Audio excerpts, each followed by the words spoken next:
kõik oleneb sellest, kuidas see aug võtab, et kui aug võtab nõrgasti, siis võib olla suhteliselt lühike tross. Ta võtab tavaliselt nagu moka otsast, võtab neid asju. No pikkuselt 15 alates. Seal on jah, ütleme selline erinevus. Kui näiteks püüate pöörleva landiga. Kunagi, kui ma hakkasin püüdma pöörlevate lantidega, ma püüdsin peamiselt küll ahvenat, eks ole, ja ma ei tahtnud sellepärast trossi panna sinna, et ta segas. Vene aeg ei olnud neid selliseid trosse saada, mis oleks olnud sellised, et ahven oleks võtnud selle trossiga. Ja kasutasin tavalist tamiili pöörlevate lantidega püüdmisel ja ma sain väga palju selle püügi käigus sain augi. Ja mul, ütleme, aastas hammustati mul otsast ära 1-2 lanti. Mis pärast? Sellepärast, et pöörlev lant esiteks tema liikumise kiirus on hästi aeglane ja teiseks on see, et kui aug teda nüüd suhu võtab ja kui ta haagite, tal on üks konks ainult, siis ta praktiliselt tõmbate selle landi tal siia ette mokka kinni ja sellest piisab. Väga harva, kui nüüd aug võtab nii tugevalt, et ta võtab see täielikult kurku ja hammustab ära. Kui te kasutate kummi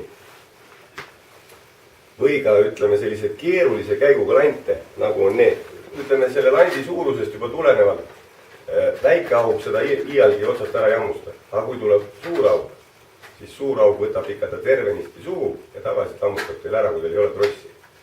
Ja on veel üks asi, miks ma soovitan nagu pikemat trossi kasutada.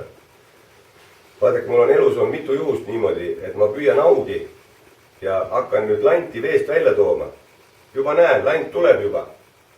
Järsku näen, tagant tuleb üks vari, teeb pöörde ja lõikab mul puhtalt landi ära, kuigi mul oli tross sees. Nii.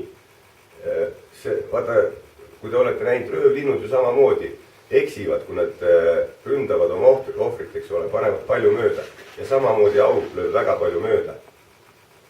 Ta küll ühesõnaga sai selle landi kätte, aga ta haaras eespoolt natukene. Ta tahtis eespoolt tulla selle ära haarata, eks ole, selle landi. Ja samal ajal, kui teie tross on nüüd lühikene, siis see eespoolt olev nöör jääb juba augi suhu ja ta lõikab teil puhtalt ära selle landi küljest. Sellepärast ma soovitan natuke pikemalt. Et ma ise kasutan ka, ütleme, olenevalt landi tüübist kasutan 15 vahel. Just ahvena püügiaeg hästi palju kasutan 15. Ja üldiselt on, mida väiksem on sööt, seda vähem seda juhtub. Mida suurem on sööt, seda rohkem juhtub seda, et eest lõigatakse ära. Sest suuremad kalad ründavad seda. Aga selle jällegi siin trossi juurde, et te kasutate nööri 0,15 jah? Umbes, jah. See on umbes... Mul on 14 kilo. 15, on 17, on 18. Aga trossis mitme kilo peale siis? 10 kilo on tavaliselt. No, vaadake, kui te kasutate nööri, kasutate, ütleme, näiteks 9,5 kilo, siis ei ole sinna mõtet otsa panna 20 kilost trossi. Sellepärast, et ja küll see tross peab teil vastu, aga siis annab järgi nöör. Et võtti ikka vastavalt sellele, mis on teil, ütleme, tamiili või nööri tõmbe tugevus, vastavalt sellele ostke ka tross. Et muidu on see nagu raiskamine. Milleks panna nii tugev tross sinna, kui niikuinii nöör vastu ei pea sellisel juhul. Või vastupidi. Jah.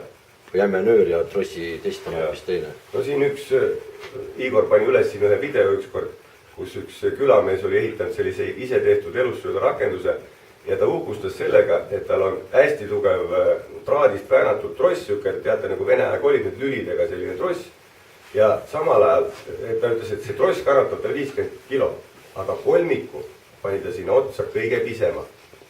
Aga mis mõtted sellel on, kui tross kannatab 50 kilo, aga konks ei kannata 5 kilogi. Et siis nagu ma ei näe selle asjal mõtet. Et kui sul on juba 50 kilone tross, siis tuleks konks ka vastav valida. Et ikkagi rakendusel on see asi, et kõige nõrgem lüli annab tavaliselt järgi, et otsige nagu see lahendus, et teil on kõik enam-vähem ühe tugevusega.